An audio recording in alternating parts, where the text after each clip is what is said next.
In April of 1926, Elgin's postmaster received approval from Washington, D.C. to increase its roster and appoint 6 new local mail carriers.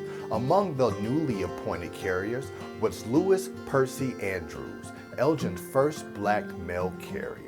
Louis Andrews was a lifelong Elgin resident who had already made a name for himself as a standout football player at Elgin High. Playing left defensive end, he was the current secretary of the local chapter of the NAACP and also a veteran of both the Spanish-American War and World War I. Louis retired from the U.S. Postal Service in 1942 after 16 and a half years. His last route was in Elgin's Gold Coast district of Douglas, Brook, and Spring Streets. Louis was among the leading black citizens who worked to establish a community center in Elgin's primarily black neighborhood centered around Fremont and in Hickory Streets. After years of dedicated fundraising and organization, the Fremont Recreation Center would be established in 1940.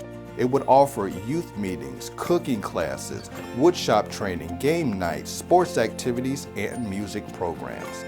The Fremont Recreation Center was the center of Elgin's black community from the 1940s through the 1960s. It provided services to the neighborhood that were not available to the residents elsewhere while fostering community pride and neighbor-to-neighbor support. Many who grew up at this time have very fond memories of spending time at the Fremont Recreation Center, saying home, church, and the Fremont Recreation Center were the 3 pillars of their childhoods.